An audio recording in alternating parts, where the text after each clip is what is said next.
Lalu apa hebatnya yang tahu bentuk? Daripada Tuhan bentuknya jelas tapi nggak mampu mengkristenkan kampung halamannya, nggak ada gunanya buat peradaban. Mending kami menyembah pada Tuhan yang tidak berbentuk, sama seperti Yesus menyembah pada Tuhan yang tidak berbentuk. Daripada Anda punya Tuhan berkelamin, berbentuk dan berbulu, tapi nggak ada gunanya buat peradaban. Toh kalian juga, itu kan angan-angan cita-cita kalian masuk neraka. Nah, masuk surga. Pertanyaanku dulu. Pertanyaanku dulu. Bentar. Anda pernah bertemu dengan Tuhan Anda nggak? Saya tanya. Nah, aku Loh, heran. saya lagi nggak bahas selangkangan kok. Pada itulah Yesus itu. mana bentuknya? Yang mana bentuknya Yesus?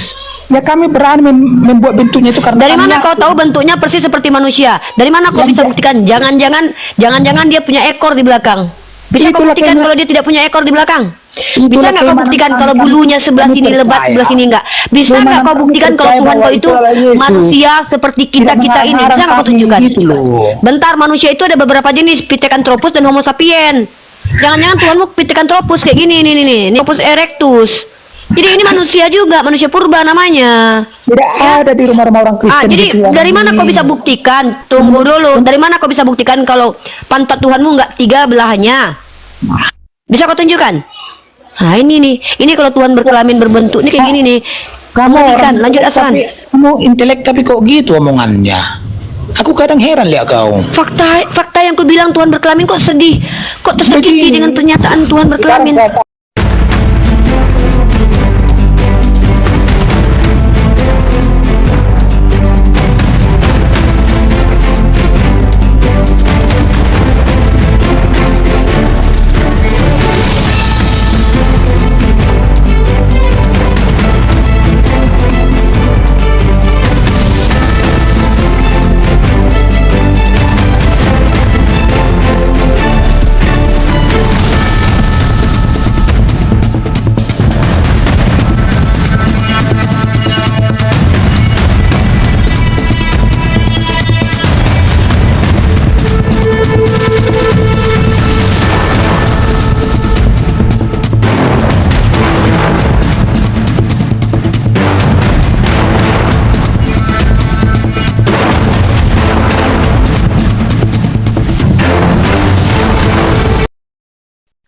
Assalamualaikum warahmatullahi wabarakatuh. Bertemu lagi dengan channel Kristologi Muslim, channel yang akan memperlihatkan diskusi dan debat lintas agama.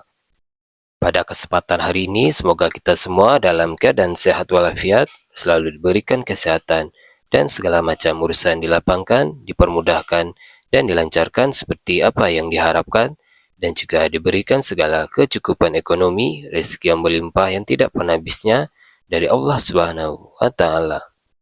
Di video kali ini masih seperti biasa, saya akan memperlihatkan diskusi dan debat lintas agama, di mana nantinya apologet Islam dan oknum Kristen akan saling bertanya dan menjelaskan agama masing-masing, yang mana kita akan bisa menilai mana agama yang benar-benar bisa diterima dan dipahami secara akal pikiran manusia yang berakal.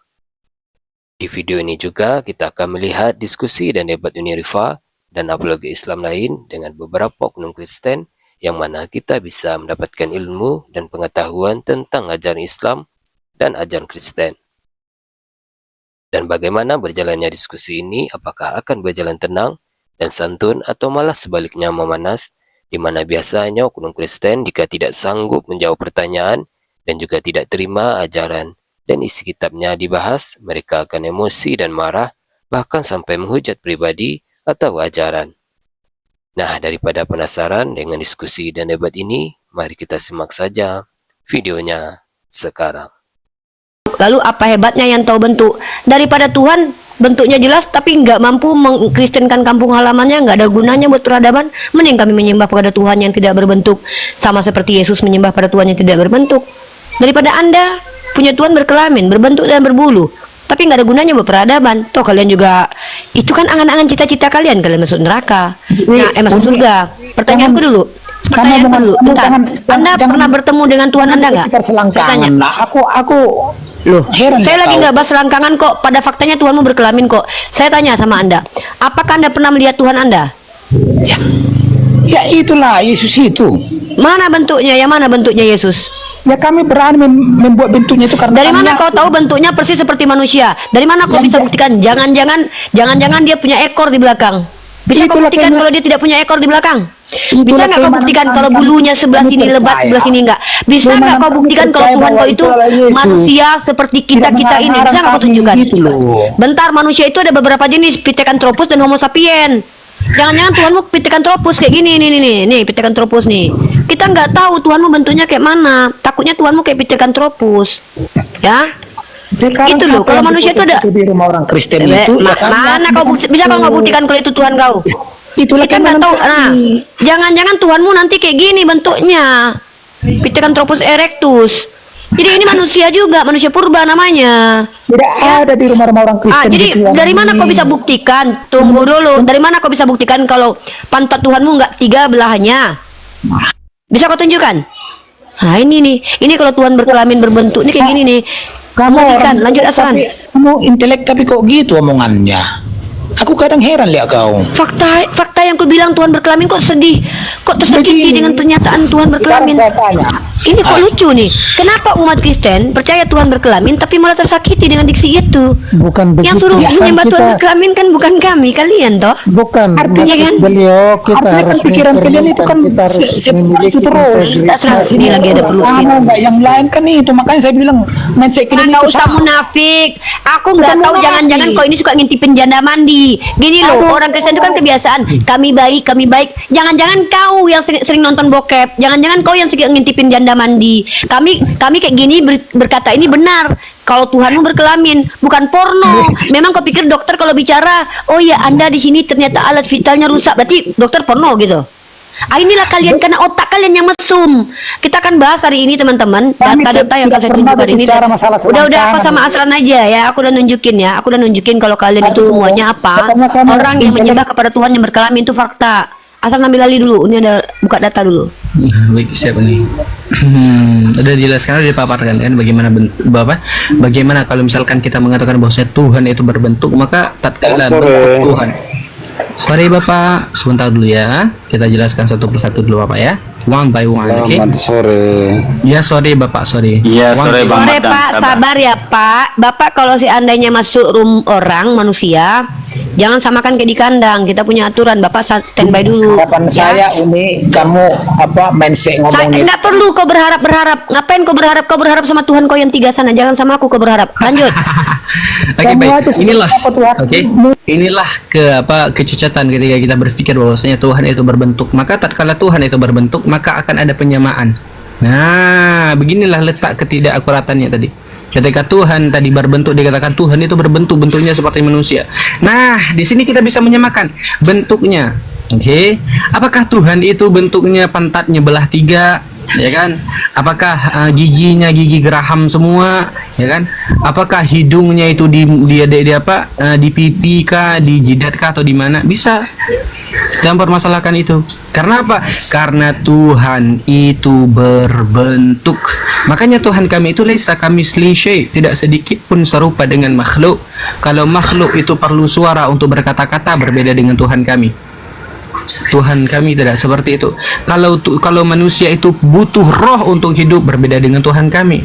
Tuhan kami itu tempat bergantung seluruh makhluk, bukan Tuhan yang digantung di tiang salib oleh makhluk. Paham? Tuhan itu Bang tempat Pengawal, Bang Pengawal. Kau dengar dulu. Mending turun aja Bang Pengawal. Astaghfirullahaladzim. Bang Pengawal. Mending turun kalian, soalnya kalian nggak mampu bicara bahasa manusia. Kalian bisanya kan bahasa roh, bahasa yang kami nggak paham. Yang kalian aja yang paham, itu pun sikira baraba. Apa artinya? Hanya Tuhan yang tahu, itu rahasia ilahi. Turun kalau nggak mampu. Di sini tempat orang mampu. Nah, gitulah.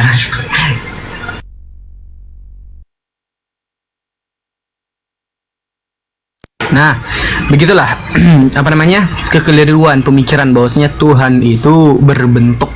Nah, di sinilah yang mana tatkala kita memikirkan bahwasanya Tuhan itu berbentuk, maka ya notabene-nya kita ini menaruh Tuhan kepada posisi makhluk yang hina. Bukankah Tuhan itu maha mulia? Bukankah Tuhan itu maha segalanya? Lantas kalau kita menyamakan Tuhan dengan makhluk, bukankah sama saja dengan kita menempatkan posisi Tuhan kepada posisi makhluk? Itu sama saja dengan kita menghinakan Tuhan. Makanya Tuhan kami itu laisa kamitslihi syai', tidak sedikit pun serupa dengan makhluk. Tuhan kami maha segalanya. Paham? Paham pegawai iman? Iya, kan kalian aja tidak tahu seperti apa bentuknya, tapi kok percaya? Kan itu aja lebih apa namanya ya, lebih abstrak kan. Sementara kita, Kenapa kami percaya kepada Tuhan yang tidak apa namanya yang tidak kami ketahui bagaimana bentuknya? Karena kami menganalisis daripada Gimana saya ngomong kalian bingung? hasil karya ya udah satu persatu sayang, satu persatu ya, satu persatu. Najizal aku bilang dia sayang, subhanallah.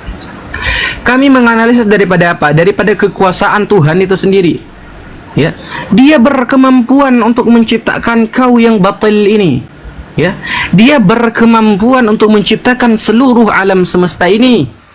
Dia tidak sama dengan dengan semisil apapun di atas permukaan bumi ini. Makanya kami menyembahnya, dan dia memperkenalkan diri kepada kami dalam surah Taha ayat 14. Apa kata Allah Subhanahu wa taala? A'udzu billahi minasyaitonir rajim. Innani ana Allah la ilaha illa ta'buduni wa aqimus salata dzikri. Innani ana Allah. Bahwa sesungguhnya aku ini adalah Allah, la ilaha illa ana. Tiada Tuhan yang patut disembah melainkan aku. Fa'buduni wa aqimus salata dzikri. Maka dirikanlah salat untuk mengingatku. Itu Tuhan kami memperkenalkan diri kepada kami. Lantas di dalam Bible ini adakah narasi orang yang kalian anggap sebagai Tuhan, Tuman, ya, Tuhan kemanusiaan itu mengakui dirinya sebagai Tuhan? Ada enggak? apa salahnya Ada kami menuhankan Yesus itu karena Yesus itu tidak berdosa. Dia bukan dari apa daging manusia. Oke, kita kembali salahnya? kepada apa? Makna dasar Tuhan. Apa yang dimaknakan dengan Tuhan secara bahasa Indonesia? Karena kamu itu orang Indonesia. Apa makna Tuhan coba? Tuhan itu bisa predikat, bisa utusan, bisa ciptaan. Apa Tapi yang kalau dimaknakan oh, tidak bisa seperti itu. Kau orang Indonesia, maka kita kaji secara bahasa Indonesia. Dialektika bahasa Indonesia. Apa makna Tuhan secara dialektika dalam bahasa Indonesia? kalau pemahaman saya Tuhan itu Bukan pemahaman Anda, tapi pemahaman bahasa Indonesia. Paham dengan pertanyaan enggak?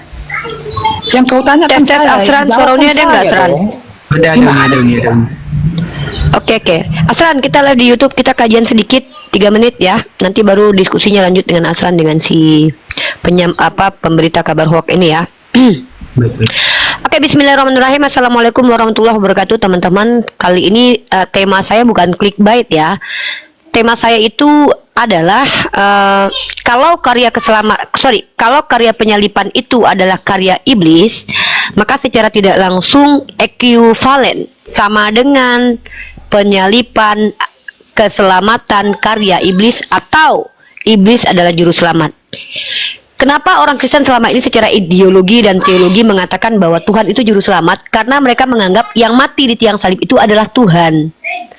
Maka mereka secara teologi di ruang akademik seluruh gereja selama ini itu menganggap bahwa penyalipan itu karya Tuhan. Makanya guncang saat ini ketika Edis menjelaskan bahwa penyalipan karya iblis. Apa yang dipaparkan Edis ini tidak pernah dipaparkan oleh teolog-teolog Kristen lainnya. Boleh kalian cross check para teolog dalam jurnal ilmiah atau karya ilmiah, termasuk Katolik. Karena mereka menganggap yang namanya keselamatan itu ketika Yesus disalib itu karya Tuhan. Tuhan yang merencanakan sejak semula. Faktanya memang ada nubuatannya. Tetapi ketika Edis menjelaskan bahwa ternyata rencana iblislah salib itu, karya salib, secara tidak langsung Edis dan kawan-kawan apologetnya sama dengan mengatakan bahwa keselamatan itu adalah karya iblis. Bahkan bisa jadi iblis adalah juru selamat. Ini konsekuensi logik kalau ikut doktrin dari Edis. Nah, maka teman-teman, kita tunggu orang Kristen yang mampu menjelaskan ini. Tema kita, kalau penyalipan rencana iblis, maka juru selamat adalah iblis bukan Tuhan. Tanda seru. Karena selama ini dianggap Tuhan juru selamat karena Tuhan yang memiliki karya keselamatan. Tapi karena sudah diganti oleh Edis bahwa karya penyalipan adalah karya iblis, maka ya jadilah iblis Kristus. Seperti itu.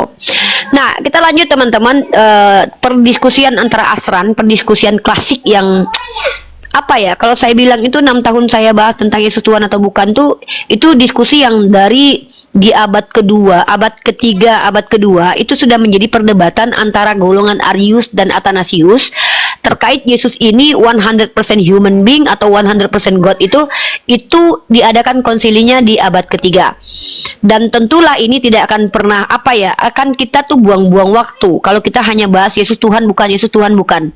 Kenapa? Karena jangankan bersama kita, mereka sesama mereka saja belum clear ya tentang hal ini. Nah, saya ingin mengangkat tema yang lebih baru atau tema-tema yang lebih fakta.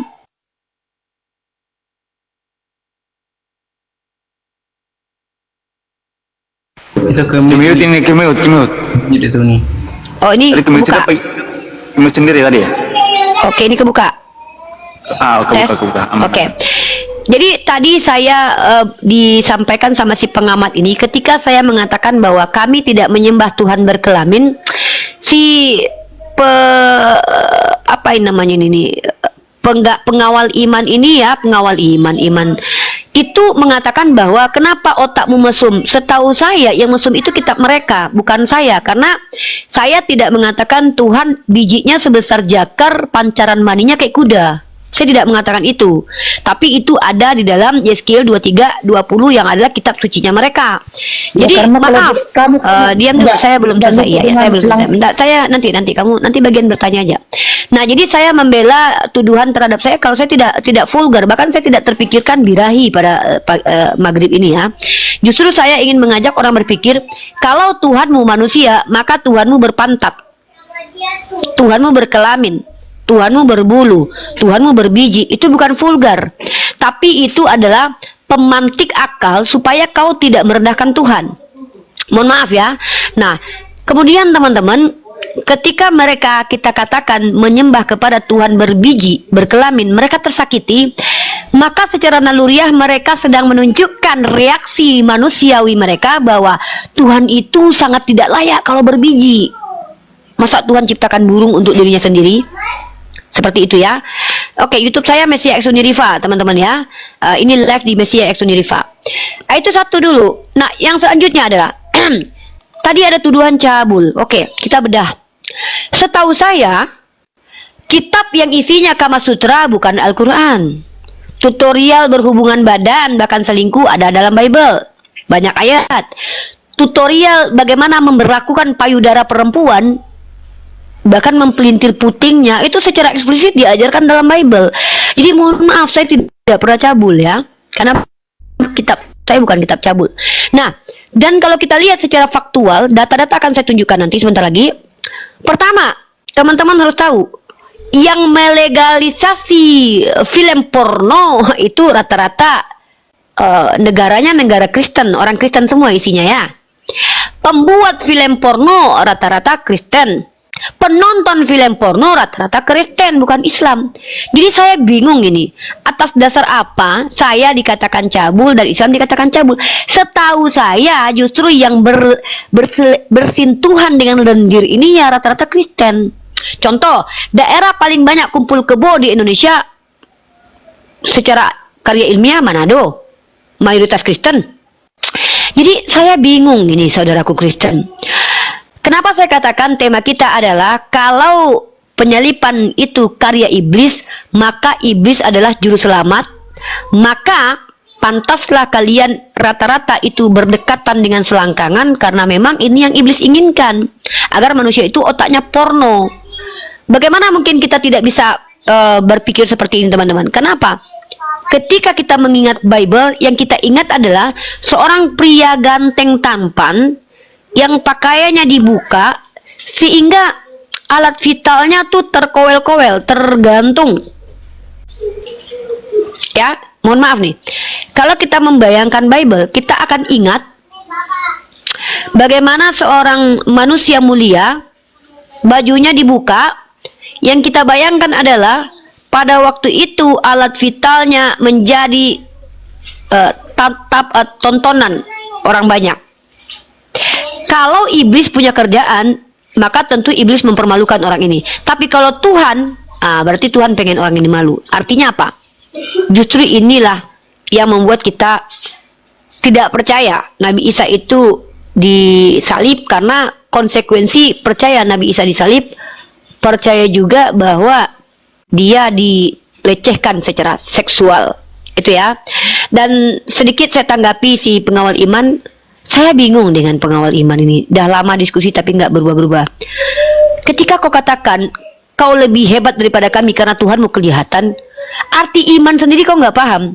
Ibrani pasal 11 nomor 1. Iman, perhatikan ini ya, pengawal iman ya. Iman adalah dasar dari segala sesuatu yang kita harapkan dan bukti dari segala sesuatu yang tidak kita lihat. Kok Tuhanmu bisa dilihat? Bahkan anehnya kau yang mempromosikan Tuhan dilihat, kau pasti nenek moyangmu sekeluarga belum pernah lihat Tuhanmu gitu loh. Jadi apa hebatnya gitu? Tuhan kami memang Tuhan transenden, wajar tidak bisa dilihat. Yang lucu itu adalah Tuhan yang berimanen diklaim sebagai Tuhan hebat karena bisa dilihat, tapi kau sendiri gak pernah lihat Tuhanmu gitu loh. Ini lucu. Bahkan tadi ku ajak, Tuhanmu dari kalangan manusia. Pertanyaannya dari jenis manusia apa? Homo sapien, Pithecanthropus, atau apa? Karena Pithecanthropus juga disebut sebagai manusia gitu loh. Nah, jadi kita angkat tema hari ini adalah jikalau penyalipan itu karya iblis, maka secara tidak langsung keselamatan itu keselamatan dari iblis. Oke, seperti itu. Lanjut.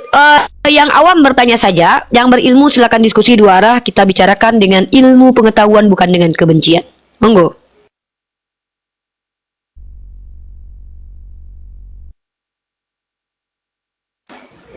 Bingung? Bertanya aja bingung. Oh, oke, silakan pengawal bertanya. Pengawal. Nangis. Halo pengawal. Pikul salib lah. Baru diskusi. Diskusi aja udah KO. Gimana ini? Katanya Laskar Kristus. Membela kemuliaan Tuhan aja udah nangis. Nggak usah nangis lah.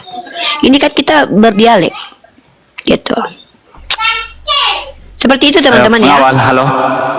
Berdialek tapi intelektual lah, jangan. Kok intelektual ini? Loh, Enggak, kamu kan kamu kok kotor sekali pikiranmu. Siapa yang membahas tentang persenggamaan? Justru, tunggu dulu. Makanya otak jangan kotor, jangan mesum. Makanya hapus dulu video porno dalam handphonemu.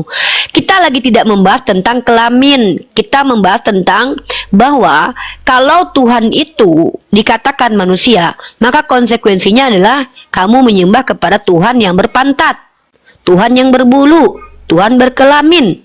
Itu fakta. Kita lagi nggak bahas kelaminnya dan fungsi-fungsinya. Nah, kalau tadi kita bahas tentang marilah kita memuaskan birahi, suamiku tidak ada di rumah. Amsal 7:18, baru porno itu. Saya lagi nggak bicara tentang bagaimana hubungan seksual dilakukan, tidak. Saya hanya bilang bahwa kalau kita percaya Tuhan itu berbentuk, maka kita percaya Tuhan berpantat. Pertanyaannya, pernah bisul nggak pantatnya? Nah, atau Tuhan berkelamin. Bahaya loh. Nah, yang selanjutnya, Tuhan berbulu. Pertanyaan nanti, bagaimana tutorial diri menurut Tuhan? Pernah mandi nggak Tuhan ini? Kan begitu. Ini tidak mungkin menyembah gitu. Aduh, muka aku lagi mencucu pula itu lagi ininya. Artinya kami tidak percaya bahwa Tuhan itu makhluk. Karena kalau Tuhan makhluk nanti Tuhan bertulang belakang. Kami bertanya nih, karena kami ini diperintahkan berakal. Kok iya? Masa Tuhanku jadi manusia? Jadi dia menciptakan otak untuk dirinya sendiri gitu. Waktu dia bagi-bagi otak, terus dia sisakan otak buat dia juga gitu. Gue juga butuh otak nanti nih, ya kan? Tuhan bagi-bagi otak nih. Pengamat otaknya bagus, ya kan? Ternyata nggak dipakai, kan? Pak Bom dikasih otak, ya kan? Ternyata nggak dipakai. Sopiku tuh dipakai otak, isinya kotoran semua, ya kan? Jadi bagaimana mungkin kemudian Tuhan telah menciptakan otak untuk manusia, lalu dia ciptakan otak untukku sendiri? Iya, aku pakai di kepalaku. Kan ini kayak gimana Tuhan begini? Makanya kami tidak mungkin menyembah Tuhan bergender pria, saudaraku. Tapi tidak apa-apa kalau Anda sebagai umat Kristiani mengimani Tuhan itu bergender pria. Apalah daya kami hanya ingin mengajak kalian berpikir. Pikirkan saja baik. Apa betul Tuhan itu berdubur? Waduh, Kebayang nggak kalian Tuhan berdubur kalau, aduh, Tuhan kalau berdubur itu keseringan duduk dia bisa ambeien. Ya, saya nggak bisa membayangkan itu ya. Saya hanya mengajak berpikir, apa iya Tuhan menciptakan dubur untuk Rifa, bikin juga dubur satu lagi untuk dia gitu. Kan gimana ya? Itu sih pengawal iman ya. Jadi kami hanya mengajak kalian berpikir saja. Oke. Itu tema besar kita adalah kalau penyalipan karya iblis, maka Edis itu konsekuensinya mengatakan bahwa keselamatan itu karya iblis. Bahaya. Nah, kita lanjut bahwa oh, ada WA dari Bang Dewa nih. Lanjut dulu yang lain. Bertanya aja pengawal iman ya. Oke, silakan bertanya, Bang Pengawal. Silakan, Bang. Bang Pengawal, jangan malu-malu lah, jangan baper lah. Halo, Bang Pengawal.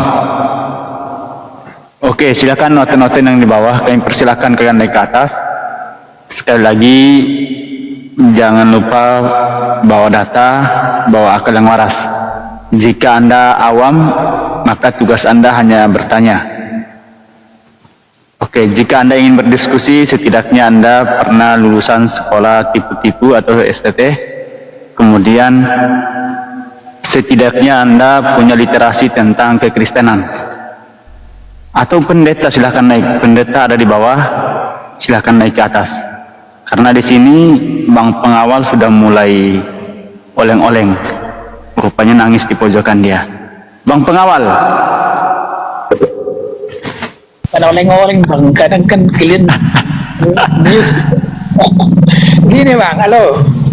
Kan kalian kan nggak mengakui bahwa Isa itu tidak wafat ya. Sementara aku baca di Al-Maidah 117 itu Isa itu wafat. Jadi kalian yang nggak mengikuti kitab apa memang gimana? Oke, Coba baca bagus nih. pertanyaannya, Al-Maidah bagus. Udah, saya udah 117. tahu, saya tahu. Mutawafat itu ya. Makanya, ini bedanya kita Kristen dan Islam itu perbedaannya di sini. Kalau di Islam itu ada bahasa asli. Bahasa asli itu kami pelajari bukan untuk menyelewengkan makna, tapi menunjukkan makna yang sesungguhnya. Mungkin yang kamu maksud itu adalah dalil antara dua nih yang digunakan oleh Oten mengatakan Nabi Isa itu wafat, yaitu ketika dia berdoa, keselamatanlah bagiku ketika hidup, lahir, hidup dan matiku. Jadi ini orang Kristen ini rata-rata masuk nerakanya gara-gara nggak bisa bahasa Indonesia ya. Ini nggak kelas banget masuk nerakanya. Ini nggak seru nih. Ini sama nanti kalau si pengawal iman ini lagi kumpul di neraka kan, ketemu Firaun kan. Firaun, apa? Kau masuk neraka kenapa? Ya aku membunuh banyak anak-anak kecil, laki-laki zaman Musa, dan aku menzolimi mereka. Berapa jiwamu? 200.000 lah. Kau kenapa masuk neraka pengawal iman? Gara-gara aku nggak bisa bahasa Indonesia. Kan nggak kelas masuk nerakanya gitu, nggak asik gitu loh ya. Jadi hal-hal begini yang membuat orang Kristen masuk neraka. Di ayat itu Nabi Isa berdoa, bahkan bukan hanya Nabi Isa, Nabi Yahya pun berdoa hal yang sama. Ketika aku berdoa, Al-Maidah ya Allah, Al-Maidah 117. iya, oke, Al-Maidah 1 berapa? Al-Maidah 117. Oh, yaudah aku baca dulu. Di situ kan ditulis Enggak, wafat. Al-Quran itu enggak gitu. Al-Quran itu dibaca itu enggak dipotong-potong. Kalau Bible kan dipotong-potong sama pendeta. Yesus Tuhan, mana dalilnya? Akulah jalan keselamatan dan hidup. Padahal cuma jalan Aku sudah bukan Tuhan. baca berapa kali itu di Iya, aku tidak mengatakan kepada mereka melainkan apa yang kau perintahkan kepadaku, mengatakannya yaitu sembahlah kamu akan Allah Tuhanku dan Tuhanmu, dan adalah aku menjadikan pengawas terhadap mereka dan membenarkan yang benar, dan selama aku berada dalam kalangan mereka, kemudian apabila engkau sempurnakan tempoku, menjadilah engkau sendiri yang mengawasi keadaan mereka, dan engkau jualah yang menjadi saksi atas tiap-tiap sesuatu. Nih bahasa Al-Qur'annya. Bismillahirrahmanirrahim.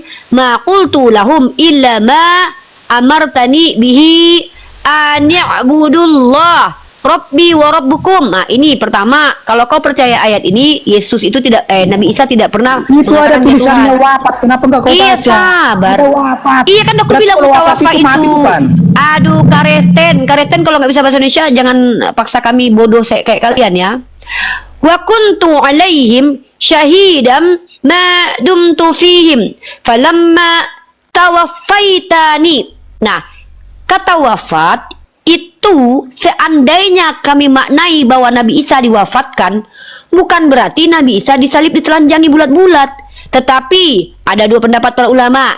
Ada yang mengatakan dia diangkat hidup-hidup, ada yang dikatakan dia diangkat dalam keadaan tidur. Karena mutawafat itu salah satu artinya adalah tidur. Nah, sekarang kalau aku percaya dia dimatikan, dimatikan di sini. Kau percaya Diam dengan kita dulu, apa percaya sama aduh. ulama? Coba, kau percaya dengan kita apa? Diam dulu, Apa diam dulu, ini? sabar, Kau- diam dulu, gini loh, sabar. gini loh. Jangan mentang-mentang kau punya Tuhan mati, lalu kau paksa kami membenarkan Tuhan mati. Yang gitulah. Kalau Nabi mati nggak apa-apa. Jangankan Nabi Isa diangkat hidup-hidup dalam keadaan tidur, ya. Seandainya pun Nabi Muhammad waktu Isra dan Mi'rajnya diangkat dalam keadaan badannya tertidur, aku pun pasti percaya. Karena itu hal yang mudah bagi Allah. Bahkan Allah pernah menghidupkan orang dalam Al-Quran surah Al-Baqarah ketika Bani Israel itu dimatikan oleh Allah. Summa ba'asnakum min ba'di mautikum. Apa anehnya kalau Tuhan bisa menghidupkan dan mematikan? Yang tidak mungkin adalah ketika kalian mengatakan dia ditelanjangi, duburnya nggak aman karena celana dalamnya kebuka. Itu yang kami tidak percaya. Dia dimatikan dengan hina dan keji. Kalau dia kemudian diselamatkan oleh Allah dengan cara diangkat, entah hidup-hidup kek, entah dalam keadaan tidur kek, dalam keadaan mati kek, artinya kami tidak percaya dia ditelanjangi, diseret, ditimpakan kesiksaan, kepedihan kepadanya. Itu yang gak kami percaya. Nah, sekarang sedangkan Nabi saja, ini kelas Nabi loh, bukan kelas Tuhan loh. Sedangkan Oke. Nabi saja, diam dulu, aku gini loh ya. Kalau awam depanku itu jangan menanggapi, karena awam itu sama aku belajar. Kalau kau punya kredibilitas, kau boleh berdiri sama aku, boleh kau dua arah. Tapi udahlah awam nggak tahu diri pula. Sedangkan edis apologet kalian saja itu blunder 2 kali. Mengatakan Yesus bukan Tuhan beda dengan kalian mengatakan penyalipan karya iblis. Ini apologet yang kalian nonton 50k penontonnya loh, apalagi kau yang bukan siapa-siapa. Lebih pedih penyesatannya ya, ilmu nggak ada. Nah, bahkan dalam kitab kau, lucunya kau Kristen mengambil kitab kami untuk membenarkan agamamu. Kami tidak membutuhkan kitabmu membenarkan agama kami. Justru kalau kau percaya kepada kitabmu, apa kata Yesus? Ada yang di sini yang tidak akan pernah mati sebelum kerajaan surga datang. Siapa yang nggak mati-mati? Ya kecuali dialah. Dialah yang nggak mati. Kenapa? Karena ketika klaim dia mati di tiang salib, itu klaim yang tidak bisa dibuktikan. Gitu loh, nanti aku tunjukkan ayatnya. Asal ambil alih dulu, ada anak kakak Uni nangis tuh biar nggak berisik. Asal ambil alih dulu, Asan. Uni mau nunjukin data ini. Bagi-bagi. Oke. Jadi tentang apa sih? Asalnya udah agak jauh dari berangkat. Apa pertanyaan dia? Tes, ada ke suara? Ada. Jadi masalah wafat itu bukan wafat ya, ditidurkan. Wafat itu juga diterjemahkan tidur nih, aku tunjukkan datanya.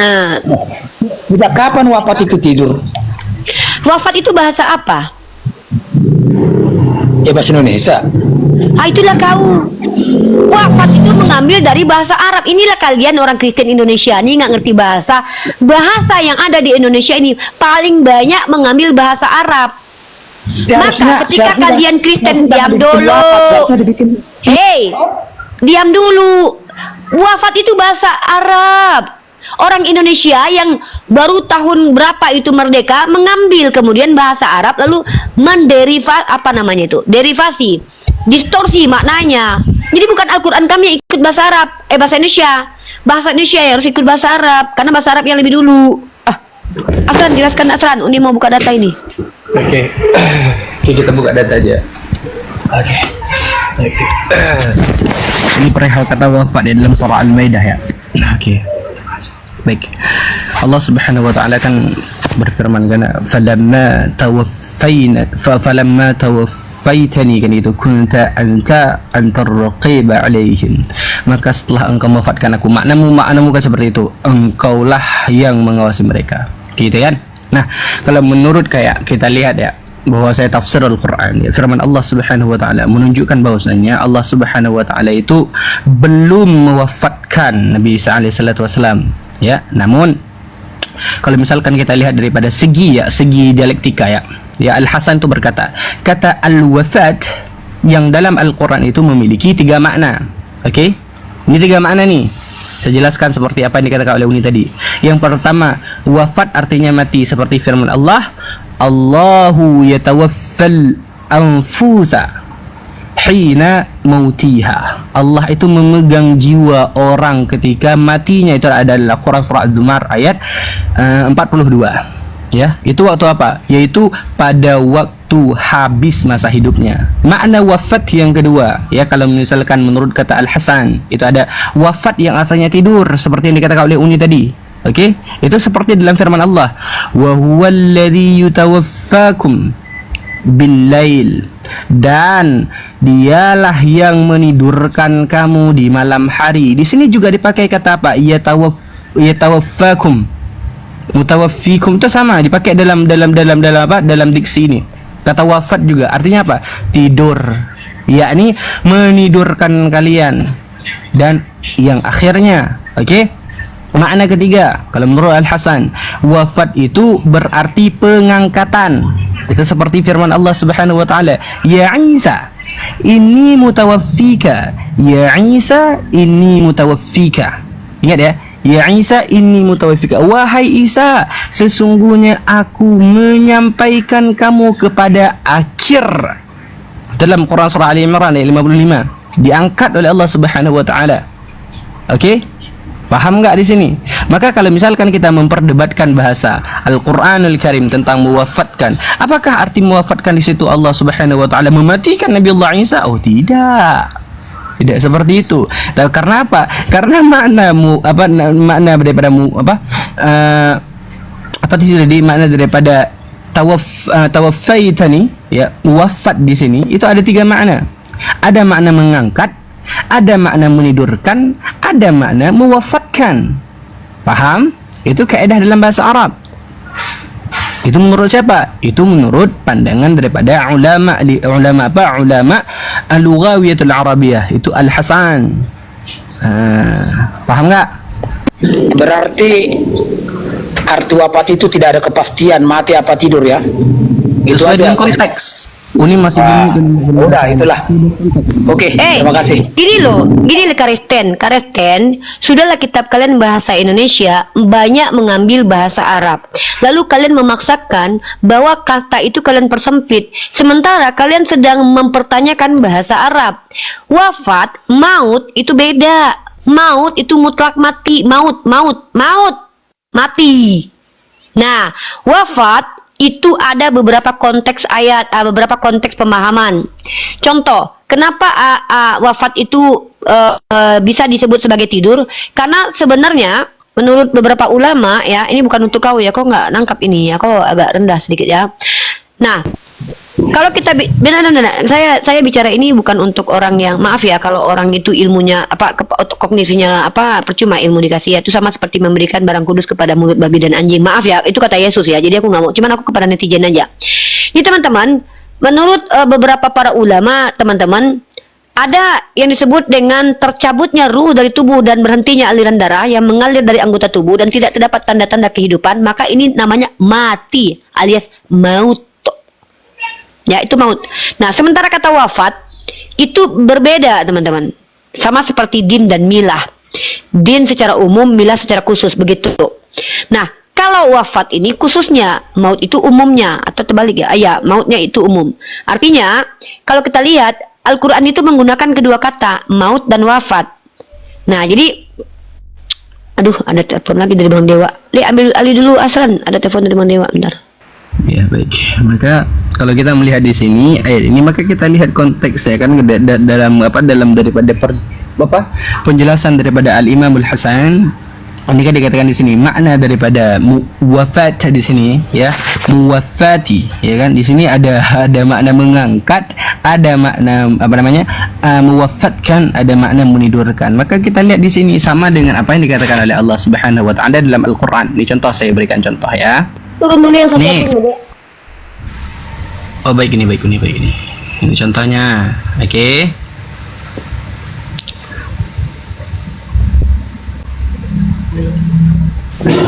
Ini. Coba kau lihat ini. Ringan dong ya. Lihat, alah kau lihat dulu. Ini sama makna konteksnya sama maknanya juga konteksnya. bisa Kau lihat dulu. mengungkap ya kan, Iya. tergantung kepentingan yang membaca dong. Ini mau ini juga nih. Kau dengarkan dulu. Nih, apa kata Allah Subhanahu wa taala? Ini dalam surah apa? Dalam surah Ali Imran, ya. Dalam surah Ali Imran ayat ke-56. Apa dia katakan oleh Allah Subhanahu wa taala? Inilah nih. إذ قال الله يا عيسى إني متوفيك hal yang sama ورافعك إلي ومطهرك من الذين كفروا وجاعل الذين اتبعوك فوق الذين كفروا إلى يوم القيامة ثم إلى مرجعكم فأحكم بينكم فيما كنتم fihi takhtalifun. Apa kata di sini? Mutawaffika di sini apa katanya? Ini kan mewafatkan. Apa nih makna di sini? Lihat ini. Ingatlah ketika Allah berfirman, "Ya Isa, wahai Isa, sesungguhnya aku telah apa ini? Mengambilmu, mengangkatmu." Makanya itu sesuai dengan konteks kata ini, lughat al-Arabiyah ini sesuai dengan konteks. Makanya kenapa Allah Subhanahu wa taala menurunkan Al-Qur'an di dalam bahasa Arab? Karena apa? Karena cuman bahasa Arab saja yang dapat menampung keluasan daripada makna Al-Qur'anul Karim ini. Bisa kita lihat Al-Quran bahasa Arab itu punya 12.305.057 kosakata. Sedangkan bahasa Indonesia itu cuma punya 127.036 kosakata. Makanya Anda tidak bisa menggambarkan kata mutawaffika ini ke dalam satu makna saja. Karena kita lihat konteksnya di sini. Ini kata Allah Subhanahu wa taala, "Idza qala Allah ya Isa, inni mutawaffika." Apakah di sini apa? Aku mewafatkanmu, aku mematikanmu? Bukan. Tapi apa di sini? Ya, di situ juga ada ayat ininya Bang Asran. Ada ayat pendukungnya bahwa Isa itu tidak wafat. Ya kan? Ini ayatnya nih. Nah, itu terkorelasi dia ke situ. Beda dengan Bible, Bang. Kami selalu ada ayat pendukung. Jadi kalau baginda itu wafat apa meninggal? Nih lihat nih. Contohnya.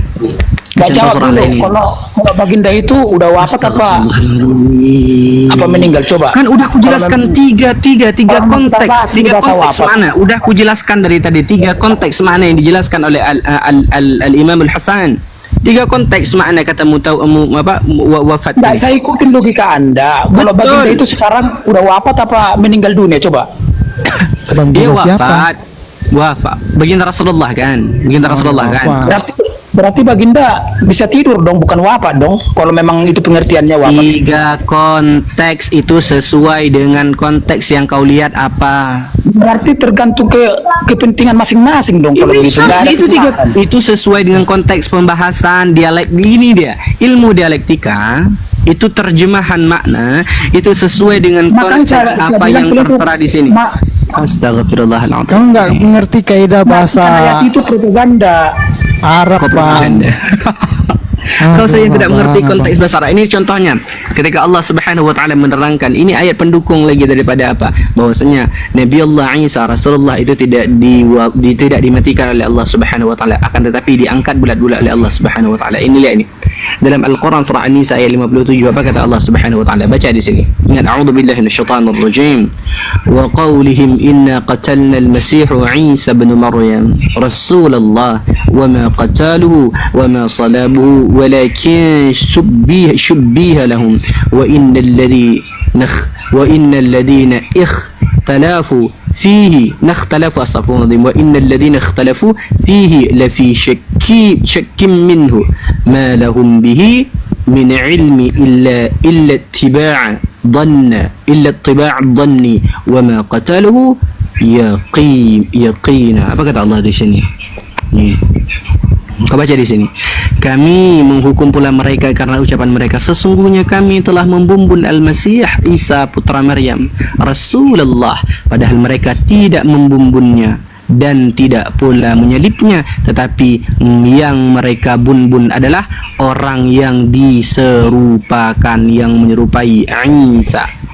Sesungguhnya mereka yang berselisih pendapat tentang pembumbunan Isa selalu dalam keraguan terhadap mereka. Nih, selalu dalam keraguan-raguan terhadap mereka, benar-benar tidak mengetahui siapa yang sebenarnya yang dibun-bun itu, kecuali mengikuti prasangkaan belaka. Jadi mereka tidak yakin. Faham tidak di sini, wahai longor? Lah, turun kau, takut kau, panas kau. Panas kau kan? Nih, ayat-ayat mendukung ini. Karena udah saya jelaskan tadi. Kalau misalkan buka aja Asran. Gimana? Buka aja di surat Al-Zumar itu ayat 42. Al-Zumar 42 ini bentar sama kayak Al-Zumar. Buka aja di situ. Itu penjelasannya tuh tentang al-maut, kemudian dengan wafat itu. Oke. Al-Zumar 42 ya. Ini asal muka tafsir atau asal muka ayat aja? Asal muka ayat. Langsung ayat aja, langsung ayat. Kita A'udzu billahi minasyaitonir rajim. Berkata Allah di sini.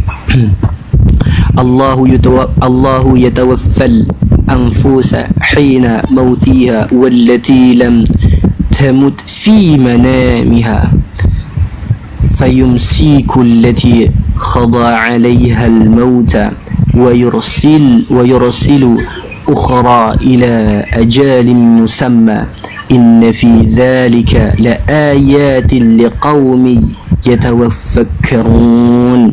Apa kata Allah di sini? Allah Subhanahu wa taala. Allah menggenggam nyawa manusia pada saat kematiannya, dan yang belum mati ketika dia tidur. Ingat ya.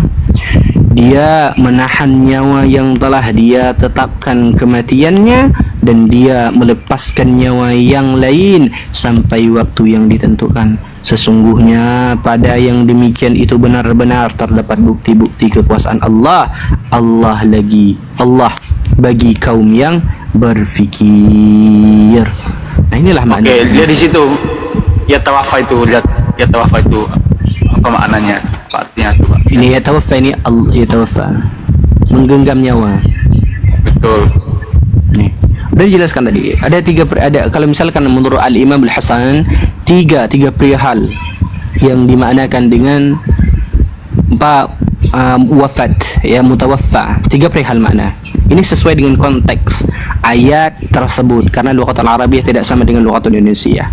Ada kalanya kata wafat ini bermaknakan tidur seperti yang dijelaskan ini.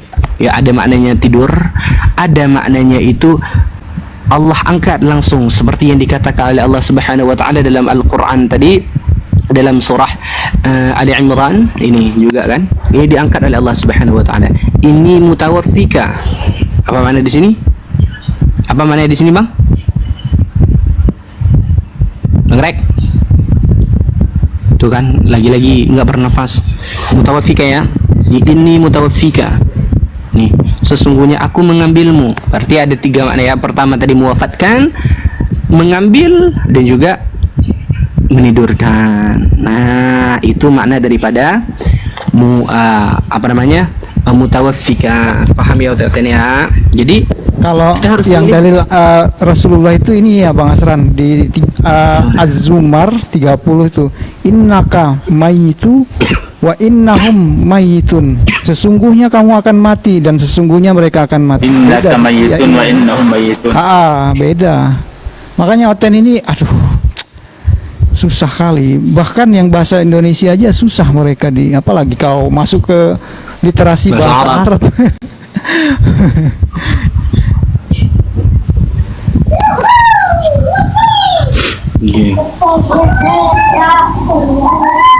Oke, halo Yuni dan Mohan, halo Yuni dan Mohan, halo. Oke, lanjut Bang Asran.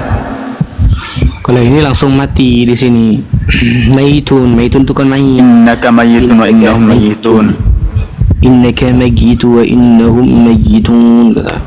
Sesungguhnya engkau ya Muhammad akan mati. Ini mait ini berbeda makna konteks daripada Iya, kalau Nabi Isa ditaruh ke situ, nah nggak bisa kita bantah sudah, ya kan? Betul. Mutawafika itu kan masih ini dia, masih ada beberapa pemahaman di situ. dalam genggaman Tuhan, Makanya dia bilang tadi apa? Dia bilang dalam genggaman berdasarkan Allah. kebutuhan. Tidak ada dalil penguatnya bahwa memang Nabi Isa itu belum wafat. Ada ayat penguat apa? Teman-teman tolong jangan ini ya, jangan apa namanya, spam ya teman-teman, Spam. tolong jangan spam ya. Yang warna biru tolong Pakai teman-teman. ini aja, pakai bahasa tulisan biasa aja. Kayak tulisan Oten warna biru itu bang, itu spam abangku. Kalau mendukung kita, dukunglah yang ini bang, supaya komalnya ini.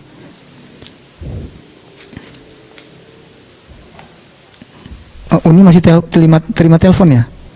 Kayaknya. Oh, Oke Ini teman-teman, asalnya lama ya. itu clear lagi. Kenapa? Nanti asal ini parkun lama ya, soalnya asal siapin hafalan nanti. Oke. Masih ada setengah halaman lagi nih. Allah. Masih ada setengah lembar lagi nih bang. Ya Allah, besok udah sorana. Enaknya itu di subuh di jam 2, jam 3 itu. Jadi kan otaknya fresh di situ. Ke asran nggak masuk tuh bang. Nggak bisa asran. Udah dicoba. Kalau sekarang kan banyak pikiran, nggak bisa. Kalau saya nggak bisa. Asran lebih cepat zuhur gitu. Zil Aceh. Pan orang Aceh nih yuk mah. Orang Aceh nih yuk mah. Zil Aceh. Oh Zil Aceh Aceh lah. Seharusnya Yesus ngajak ngopi bareng sama hotelnya bang. Oh ke pakat ngopi ya. Oke, selamat sore, selamat malam. Annyeonghaseyo. Oke, annyeonghaseyo, selamat malam. Annyeonghaseyo, selamat malam. Ini panggilan terakhir ya. Annyeonghaseyo, selamat malam. Nah, jadi berhala. Halo Sajuki. Halo Sajuki. Aduh, maaf lah, kepencen lah. Oke siap bang. Terima kasih, sehat selalu. bang, suaraku jelas nggak bang? Aman alhamdulillah. Oke. Ramai waktu lagi, ramai waktu. Aku penasaran tadi tuh bang. Sayangnya aku di jalan pas masalah takdir tadi tuh lucu banget. Nggak ngerti dia takdir ya. Menurut dia. Ini naik lagi nih Yuni Mohan dan Mohan ini. Tadi nggak ada suara, naik lagi dia. Waalaikumsalam warahmatullahi wabarakatuh.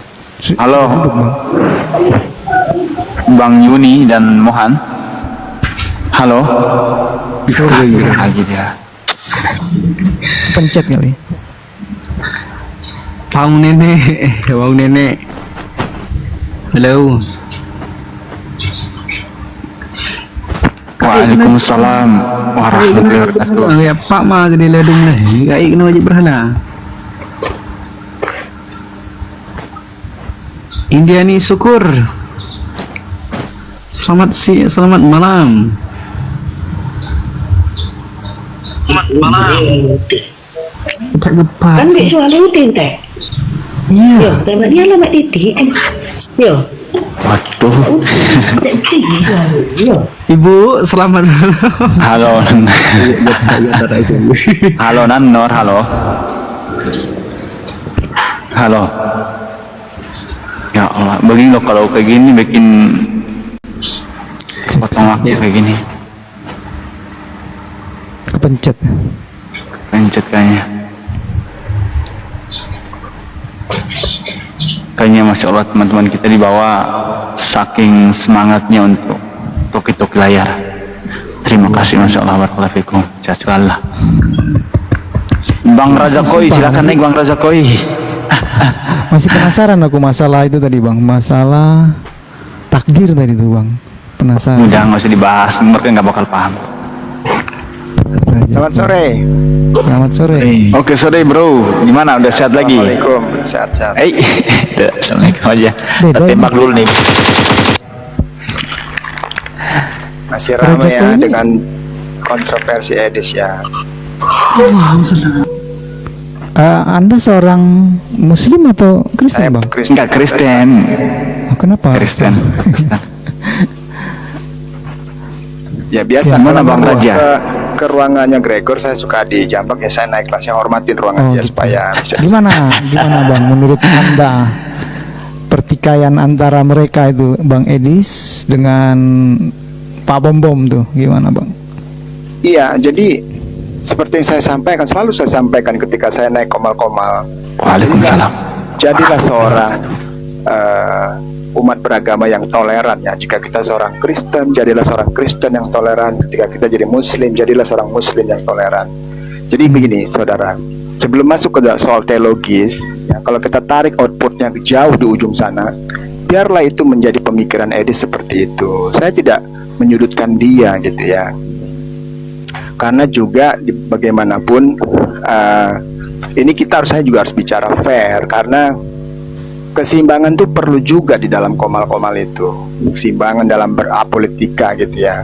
Tetapi kalau secara pribadi, Gregor juga sudah tahu bahwa ya kalau bisa memang semua komal-komal itu memang menghentikan, jadi berdakwalah di relnya masing-masing. Tapi karena ini sesuatu yang tidak bisa dihentikan, ya sudah, tidak apa-apa. Jadi kita juga di sini cuman melihat supaya tidak terjadi lebih dahsyat lagi di grassroots. Tapi saya kira itu sudah oke, sudah mantap lah negara kita ini gitu ya. Tidak Ini kan terpengaruh. pendewasaan Bang. Ya. Dari Iya, diskusi betul, ini kita sepakat. akan melihat pendewasaan itu gitu loh Bang.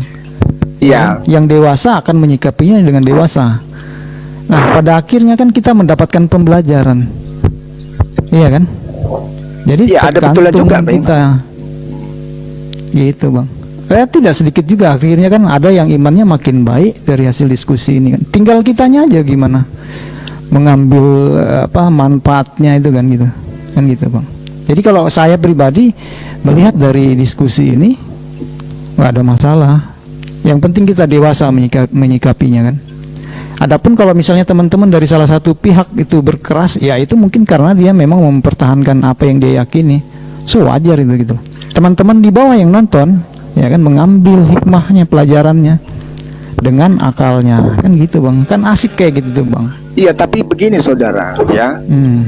Saya pernah ditanya dan saya pernah juga dimarahin sama saudara Kristen saya. Saya bilang begini, akibat komal-komal ini, saya bilang dua peristiwa di Idaho dan di Idaho Sukabumi sama yang di Padang. Saya bilang kita ini hidup di Indonesia. Ketika ada suatu perusakan rumah ibadah, di output ujungnya itu jangan langsung ditarik itu soal ajarannya, walaupun ada kata-kata itu di dalam ajaran mereka gitu loh. Itu sepakat saya, berpengaruh gitu. Dan ternyata kalaupun kita misalnya mau menyalahkan situasi, bukan menyalahkan ya. Kalau kita menyalahkan orang, berarti orang itu bersalah. Kalaupun kita kecewalah dengan situasi, mungkin itu akumulasi dari miskomunikasi. Tidak ada muspida daerah di sana yang bertindak gitu. Jadi kalaupun misalnya mau menghentikan, harusnya muspida yang melakukan itu, bukan melakukan sepihak gitu. Kondisinya Kalau saya lebih ini Bang, ya. kalau saya lebih berpikirnya kepada aturan undang-undang. Bisa. Karena terkadang betul. ya terkadang tidak sesuai dengan hukum yang berlaku, dan akhirnya ada teman-teman kita yang merasa kok nggak ada izin, nggak ada ini kan, tiba-tiba muncul, itu loh. Ya, Kalau langsung lihat di ujungnya kenapa tiba-tiba digeruduk, ya itu juga nggak bisa juga. Seharusnya lihat sebab dan akibatnya dulu. Tuh. iya, sepakat. Jadi saya bilang jangan langsung ditarik ke situ gitu. Tapi di komal-komal itu kan selalu mengatakan seperti itu. Itu tidak benar. Indonesia itu tidak dalam posisi berperang dan umat Islam tidak dalam posisi terdesak. Jadi tidak ada relasinya di situ gitu. Jadi yang pertama, ya. Yang kedua adalah kalau saya bandingkan dengan yang di Turki itu mayoritas Muslim. Tidak ada terpikiran orang-orang Kristen Turki untuk mengislamkan Turki. Tetapi orang Turki itu kenapa bisa begitu guyupnya mereka? Karena kesejahteraan, keadilan itu ada di kita. Kalau saya bikin dalil penurunan akidah itu karena ketidakadilan, ekonomi kita itu rusak kita ini sekarang ini. Begitu mahalnya ekonomi kita ini, sehingga apa? Bahkan sore-sore saya katakan umat Muslim sendiri pun paling sholatnya itu juga pas kebetulan aja gitu, karena terjebak dia dalam pekerjaan sehari-hari. Itu yang terjadi gitu. Itu kan perspektif Anda. Itu fakta loh. Perspektif Anda. Itu Bagaimana Anda mengetahui bahwasanya orang Islam itu sholat pas kebetulan saja? bukan, maksudnya begini, bukan Islamnya, tetapi misalnya pekerja-pekerja Grab, Terus? kita tarik Anda, pribadi-pribadi. bentar bang. Anda kira kami ini salat itu karena kebetulan? Enggak, salat itu kewajiban bagi kami. Jangan tarik Salah secara satu general, pribadi. jangan stereotip saudara. No. Ini kita berbicara tentang apa? Relevansi yang Anda sampaikan tadi itu nggak relevan, bro. Yang pertama Anda mengatakan tentang menyangkut pautkan ini dengan masalah ekonomi kah, ini itu kah. Yang pertama, komal ini ada, kau dengar dulu. Kami orang Islam bergerak, hadir menjadi apologet di sini, hadir menjadi orang-orang yang membantah syubhat-syubhat ini. Karena apa? Ya karena beranjak daripada fitnahan kalian orang-orang Kristen terhadap kami. Kami beranjak daripada apa? Daripada misi permurtadan kalian yang besar-besaran terhadap apa? Saudara-saudara kami yang tidak mengetahui, yang tidak dalam akidahnya. Makanya di sini kami ada untuk apa? Memberantas itu semua. Kalian kira kami di sini suka-suka ada kayak gini? Gabut banget kayak kami ada di sini. Kalau itu saya sepakat. Di dalam SKB 2 Menteri pun itu sudah diatur, tidak boleh menawarkan iman kepada iman yang sudah dimiliki. Tetapi itu yang kalian lakukan. Itu yang kalian lakukan sebenarnya. Tetapi itu yang kalian lakukan. Misionaris kalian yang melakukan hal itu. Makanya kami bergerak ada di sini untuk apa? Untuk memberantas hal-hal itu. Mungkin saudara-saudara kami tidak semuanya bisa menuntut ilmu di pesantren, enggak semuanya. Mungkin enggak semua saudara kami bisa untuk menuntut ilmu akidah agama, memperdalam akidah agama mereka dengan apa? Dengan spesifik. Di sinilah tempat mereka. Coba bantah dulu. Ini penurunan akidah apapun agamanya. Karena ketidakadilan dan kemerosotan ekonomi yang dihadapi oleh masing-masing orang. Bagaimana itu? Coba. Kok menurut ketidakadilan? Nah, ketidakadilan apanya di sini kau mengkolerasikan ekonomi, hal ini budaya, dengan hal yang politik, tidak logik. sosial. Kau dengar ini. Itu loh. Kau membawa logical fallacy di sini. Kau mengkolerasikan hal ini dengan hal yang tidak ada sangkut pautnya sama sekali. Yang pertama, di dalam Islam itu diwajibkan untuk menuntut ilmu. Talabul ilmi faridatun ala kulli muslimin wal Itu saya muslimat. sepakat, nggak ada masalah di situ. Kau dengarkan dulu. Makanya Nggak kami di masalah sini hadir sebagai apa? Kami hadir sebagai ladang ilmu saudara-saudara kami yang tidak memiliki ilmu. Kewajiban kami yang telah belajar untuk mengajari apa yang sudah kami pelajari. Kewajiban kami membentengi akidah-akidah saudara kami yang minim akidahnya. Makanya di sini kami hadir. Kami hadir pun karena apa? Karena kalian yang terlalu agresif, minoritas yang tidak tahu diri. Sudah ada dalam undang-undang untuk apa? Tidak menawarkan keimanan kepada seseorang yang sudah beriman. Tetapi apa yang terjadi? Misionaris kalian berceceran. Kalian kalau kata Tante Mika apa? Kalian kalau Tante Mika ya, bikin kandang dulu baru binatangnya dicari. Orang kalau udah ada binatang baru apa? Baru bikin kandang. Tapi kalian apa? Bikin kandang dulu baru cari domba-dombanya. Itu yang kalian lakukan. Makanya di sini kami hadir untuk apa? Untuk memberantas misi permurtadan kalian. Tak usah kalian salahkan komal-komal ini ada. Tak usah kalian kolerasikan komal-komal ini ada dengan perpecahan-perpecahan yang ada. Bukan. Kalian umat yang menimbulkan perpecahan di atas muka bumi ini. Ingat ini. The most killing religions in the world itu di tangan kalian orang-orang Kristen. Bukan saya katakan ini berdasarkan benci saya kepada orang Kristen. Bukan. Tetapi karena apa? Karena kemunafikan kalian. Kalian seolah-olah tertindas di sini. Padahal kalian yang udah minoritas tapi menindas. Tak usah sangkut pautkan hal ini dengan apa? Dengan ekonomi dan segala macam. Apa kolerasinya? Tak usah sok-sok belagak pandai di sini. Saya juga S2, bukan cuma Anda. Kau kira kami ini bodoh? Kau sangkut pautkan hal ini dengan apa? Dengan perekonomian, dengan kehancuran ini segala macam. Enggak, bro. Kami hadir di sini untuk membentengi umat Islam. Kami tahu enggak semua orang Islam itu punya waktu untuk belajar. Makanya di sini kami hadir untuk mengajarkan, membagi keilmuan kami. Untuk apa? Untuk memberantas misi permurtadan kalian kafir laknatullah. Paham? Tak usah berpura-pura baik di hadapan saya. Saya bukan orang bodoh. Paham kau? Bro, dari 100% pernyataanmu itu tidak semuanya benar. Tapi saya juga tidak menyangkal bahwa ada benarnya juga pernyataanmu itu. Saya tidak pernah berpikiran mengkristenkan di Islam, mengkristenkan di Indonesia. Nggak ada begitu. Nggak semua pemikiran orang Kristen begitu. Beneran loh. Jadi SK dua menteri itu yang dikawal. Over Gitu. playing victim. Over. Ingat ya di Indonesia ini. Kok ingat? Di seluruh dunia ini yang cuman ada kecemburuan sosial, kebencian sosial, bahkan ada apa? Islamophobia. Dari mana? Orang Kristen. Anda tidak bisa bantah dalil soal masalah ketidakadilan itu, soal politik budaya yang ekonomi. Oke. Kalau misalkan saya tertarik Anda membahas tentang keadilan. Oke. Kurang adilkah Anda sebagai minoritas berada di negara mayoritas Islam ini? Kurang adilkah Anda? Bercermin jangan ke atas, jangan usah mendongak ke atas kalau Saya Anda tidak mau membenarkan bercermin. semua statementmu dan juga tidak. Oh, maka akan di sini saya berikan komparasi. Oke. Tapi Kalian orang-orang minoritas yang tidak tahu diri di Indonesia ini seolah-olah kalian itu tidak memiliki keadilan. Tetapi apa? Kalian itu sudah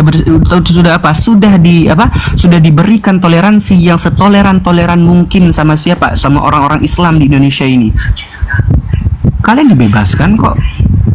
Kalian mau bersekolah bebas-bebas saja kok, nggak ada diskriminasi tentang kalian di atas muka bumi Indonesia ini, nggak ada diskriminasi tentang kalian. Tapi coba kami orang Islam yang hidup di negara minoritas, contoh kita bilang di Amerika, bagaimana bentuk diskriminasi terhadap orang Islam, bagaimana bentuk permusuhan terhadap orang Islam, bagaimana Islamophobia itu hadir dalam hati-hati orang-orang Kristen. Gimana di timur sana yang Saban tahun lalu itu pesantren dibakar, masjid dilarang bangun, ya? Gimana itu? Gimana itu yang di Indonesia Timur itu yang katanya apa? Tidak diperbolehkan ada pesantren karena Indonesia Timur Papua is tanah Injil. Apa masalah, Seran? Apa masalah? Sorry, ini baru mantau. Ada apa? Gini dia sok bijak, sok pintar mengklarasikan bahwasanya perpecahan yang ada ini akibat komal-komal yang ada di sini. Bukan Enggak, kita ini bukan karena komal ya. Sorry, saya orang yang pertama sekali mengadakan dialog lintas agama di TikTok. Jangan munafik, jangan hipokrit ya. Orang pertama yang membahas tentang agama menyerang Islam itu akunnya bernama Christian Prince.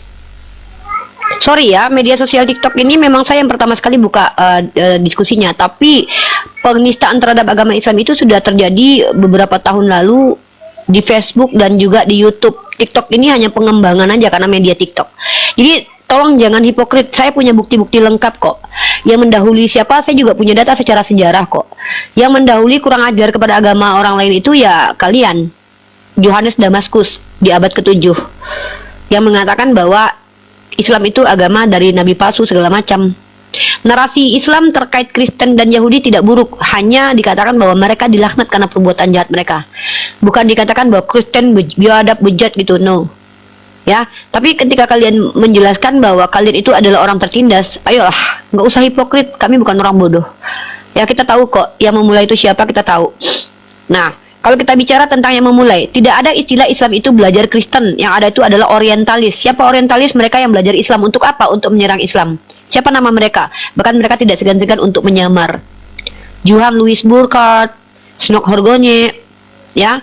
Kemudian Syekh Ahmed Dedat itu mereka adalah orang-orang yang ditrigger oleh para misionaris ketika misionaris datang ke Afrika. Ya. Fakta sejarah membuktikan bahwa para misionaris Kristen itu datang ke banyak negara untuk asimilasi paksa dan untuk membawa gospel. Tidak usah, bro. Kalau mau bahas tentang fakta-fakta di Indonesia nanti malu kalian nanti. Ya, malu kalian nanti. Kenapa? Contoh, perpecahan di gereja saja itu bukan Islam yang ikut campur, kalian sendiri kok. Ya. Jadi nggak usah, kami umat Islam ini tidak diajarkan apabila ditampar pipi kiri kasih kanan. Kami boleh melawan orang yang menyerang kami. Jangan berharap kami diam ketika agama kami diganggu. Maaf, kami bukan umat yang ngakunya kasih tapi kasih mati. Jadi sorry bro. Anda, kalau saya tanya, coba sebutkan satu orang Islam yang mengganggu hidup beragama Anda. Coba sebutkan satu nama. Tapi kalau kami menyebutkan nama orang yang bahkan menghina agama Islam, DPO itu 3 orang saat ini. Dan itu diketahui oleh nasional. Paul Zhang, DPO, nasional, keluar di TV One. Ya, wah ada Pak Bom nih. Pak Bom, Pak Jody nih. Silakan Pak Jody, long time no see nih. Yang kedua, Taipudin Ibrahim, itu murtadin. Sejak jadi Kristen dia merusak negara ini.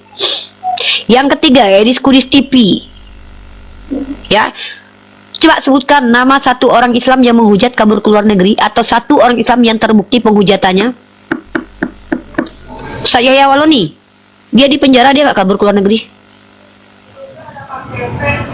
Dari kalangan kalian berapa orang penghujatnya? Jadi tidak usah di hadapan kami ini sok baik, sok playing victim, tidak mempan lagi. Kami sudah melihat kenyataannya. Kita di sini diskusi lintas agama. Kita di sini membahas tentang dogma, doktrin, dan juga kitab suci. Nggak usah di sini bahas-bahas apa yang kau rasakan, apa yang kau alami, karena kami belum bisa buktikan itu. Sophie Katul Dewi Bulan itu ada 5 DPO penghujat nasional ya. Sophie Katul, Dewi Bulan, itu Kristen semua itu. Dewi Bulan itu Kristen, murtadin. Sophie Katul murtadin. Pokoknya kalau ada murtadin jadi Kristen, kenapa? Entah kenapa kok jadi jahat gitu. Saya akhiri diskusi dan debat para apologet Islam yang telah memberikan kita ilmu dan pengetahuan tentang ajaran Islam dan ajaran Kristen. Semoga ilmu yang kita dapat dari diskusi dan debat ini dapat membentengi kita dari pemutatan, yang mana pada saat sekarang banyaknya misionaris-misionaris mencari muslim yang awam untuk dimurtadkan.